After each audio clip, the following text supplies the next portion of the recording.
Every now and then I find a side character with such an outlandish personality that they somehow stick with me after I stop playing the game they were introduced in. Creations that are so ridiculous that you'll end up thinking about them every now and then for long over a decade after their first appearance. And I can't think of a more ridiculous, outlandish character than Paulie Wheels of Fury Ryan. Let me take you back to a simpler time. 2004.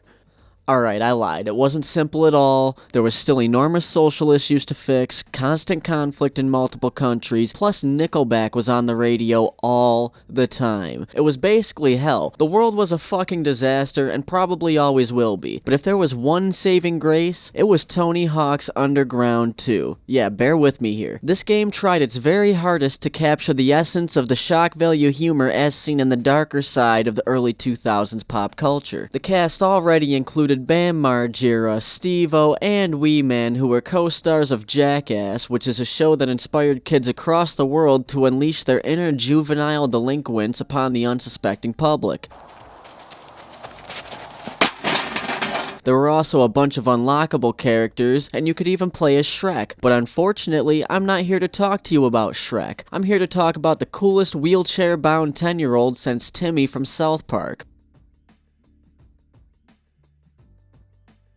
You first meet Paulie after a van pulls up to your local skate spot to ruin your gnarly half-pipe session. You are then knocked out, kidnapped, and brought to an undisclosed location, not to bring up my repressed childhood memories. Upon waking up, you have a Jason mask-wearing Bam Margera waving a fucking chainsaw in your face, and this is undoubtedly the best intro in any Tony Hawk game. After some humorous exposition explaining the World Destruction Tour, the contestants are then split into two teams, Bam being one captain and Tony Hawk being the other. As they are choosing people, it looks like you are the only one left until the camera pans down to this overly excited child in a full body cast. When the main character tries to explain how absurd the situation is, Paulie hits you with his broken leg and calls you a bitch. Then he proceeds to roll around in the background giving you the middle finger as you are inevitably picked last because no one wanted you, which really brought me back to my kickball days. First impressions are important,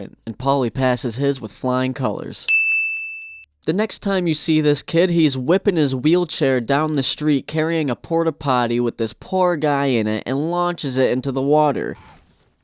That little stunt put his team in the lead, and at this point it seems like Paulie is just there to make an absolute fool of everyone. Then, when you reach Berlin, you could hear Paulie in the background commenting on a woman's chest. Unfortunately, his poor choice of wording gets him slapped and turned down, mainly because what he said is loosely translated to "my big sausage is the boss mama." I do give him extra credit for knowing two languages at such a young age, but it looks like Paulie is rolling his way on the fast track to getting a Me Too story written about him. This is also the level that you actually get to play as this crippled delinquent for the first time, and he fucking shreds, bro. See, this is what I like most about Paulie. No matter what he does, he makes sure he's enjoying himself. He won't let anything get in his way. This young man has an unrelenting passion for whatever he sets his mind to. It doesn't matter if he breaks most of the bones in his body. It's a fucking Tony Hawk game, so the laws of physics don't apply to him. Paulie is easily the most fun character to play in Tony Hawk's Underground 2, in my opinion. The incredibly long grind heavy combos look even more ridiculous, and every trick where you actually flip the chair must take a lot of strength. I mean, he's a pretty scrawny kid, but he gets that thing whipping. He even has his own special move, and also, if you take his wheelchair away, then don't worry because he can skateboard with only one foot. It's not like Tony Hawk games have ever been focused on realism, but this kid is easily one of the most talented skateboarders ever created in a video game. However, when it comes right down to it, he could be the worst skater in gaming, and I don't give a flying fuck, cause Paulie is just that great. He demands attention, just from his character design alone. And that says a lot, because this game has some memorable, real-life characters, but even in the cutscenes when he's just sitting in the background, I couldn't help myself laughing every time I caught a glimpse of him. Maybe it's wrong to laugh at the crippled kid because of his appearance, but I'd like to think Paulie would do the same. The only real problem I have with this kid is that he never shuts the fuck up. Kinda like a real 10-year-old. I mean, it's not Paulie's fault, he was just made that way, but you'll hear the same few jokes over and over again to the point where his charm quickly becomes lost in this bombardment of broken Spanish and obscenities.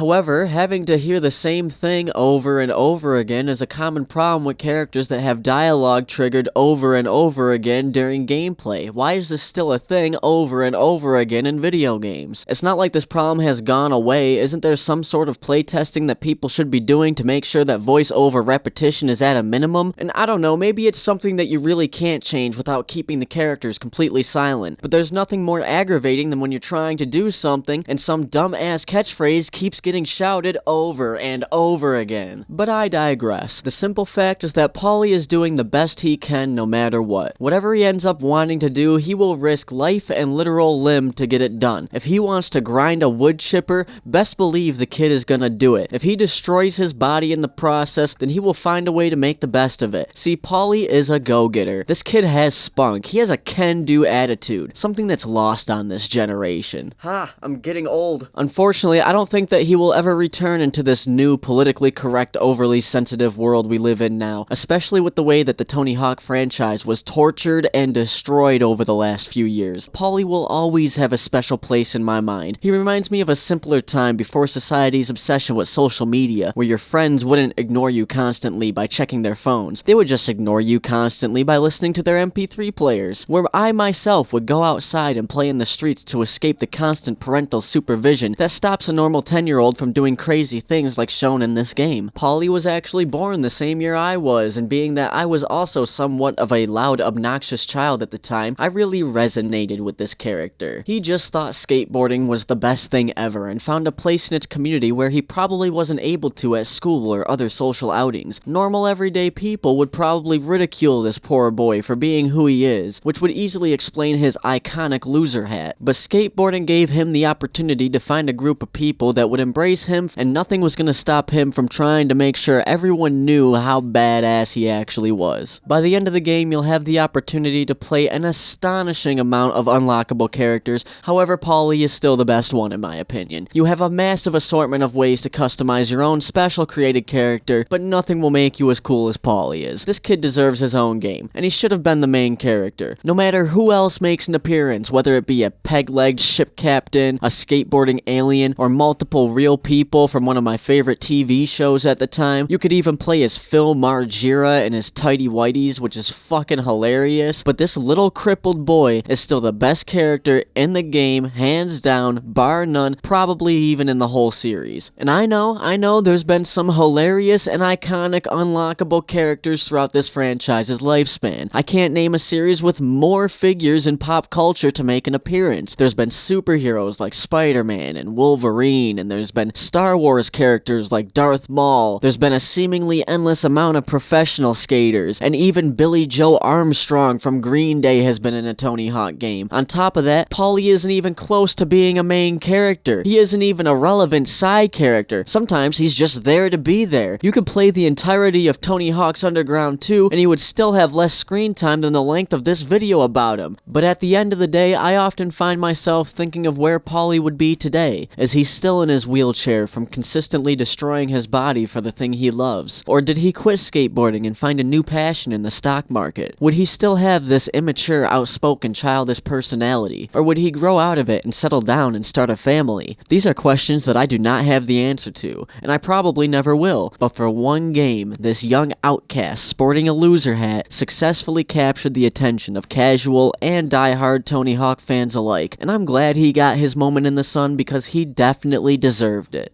But I want to know what you think. Just kidding, I don't care, and if that hurts your feelings, feel free to join the Daily Quest Discord where you could have a one-on-one conversation with me about how trash my upload schedule is. And if you enjoy the new character breakdown series, or if you want to hear me talk about various other topics in video games, then feel free to subscribe. If you liked the video, then that's great. If you didn't and want to click the dislike button, then that's a great way to negatively affect my life in as little effort as possible. But if I were to leave you with one solid piece of advice, it would be to have a nice day.